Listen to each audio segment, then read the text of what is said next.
بچپن کیسا گزرا، صدیق اکبر رضی اللہ تعالیٰ عنہ خود واقعہ بیان کرتے ہیں، ابو ہریرہ رضی اللہ تعالیٰ عنہ راوی ہیں، اور اسی طرح جو ہے ارشاد الساری، یہ بخاری شریف کی شرح ہے، اس کے اندر جو ہے باب ذکر ہے اسلام ابی بکر صدیق، اس کے اندر یہ روایت ذکر کی گئی ہے۔ فرمایا حضرت ابو ہریرہ رضی اللہ تعالیٰ عنہ نے کہ انصار اور مہاجرین کا مجمع اکٹھا ہے۔ صدیق اکبر رضی اللہ تعالیٰ عنہ نے عرض کیا کہ میں جب چھوٹا ہوا کرتا تھا اس وقت جو ہے نہ اس وقت میری پیشانی کسی بت کے سامنے جھکی ہے، نہ جوانی کے اندر جھکی ہے۔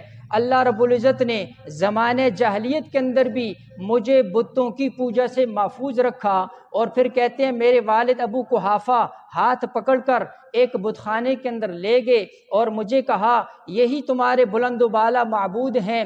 میں نے ان کی عاجزی دکھانے کے لیے ان بتوں کی میں ان کے قریب جاتا ہوں۔ میں نے ایک بت سے کہا مجھے بھوک لگی ہے، مجھے کھانا دو، جواب کوئی نہیں آیا۔ میں نے پھر کہا مجھے کپڑے چاہیے، مجھے کپڑے دو، جواب کوئی نہیں آیا۔ اس کے بعد میں نے پتھر اٹھایا، میں نے کہا میں تجھے مارنے لگا ہوں، اگر واقعی تو معبود ہے اپنے آپ کو ذرا بچا کر دکھا، جواب کوئی نہیں آیا۔ میں نے پتھر مارا، بت گرتا ہے، باپ پیچھے پلٹ کر آیا، وجہ پوچھی، میں نے بتائی، اس کے بعد ہاتھ سے پکڑ کر والدہ کے پاس لے کر چلے گئے اور میری والدہ کو یہ ساری بات کہی۔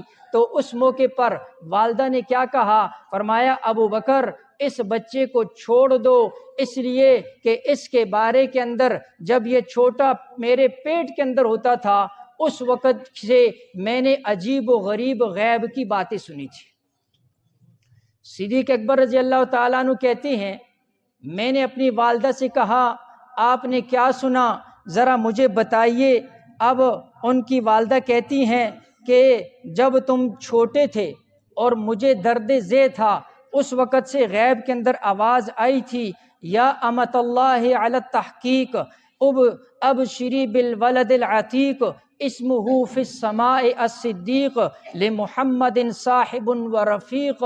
فرمایا مجھے اس وقت یہ آواز آئی تھی، آواز دینے والا کون، نظر کوئی نہیں آیا، میں اکیلی تھی کہ یہ آواز لگا رہا تھا، اے اللہ کی بندی تجھے ایک ایسے بچے کی بشارت ہو جس کا نام آسمانوں کے اندر صدیق ہوگا اور اللہ اس کو محمد صلی اللہ علیہ وآلہ وسلم کا صحابی اور رفیق بنائے گا۔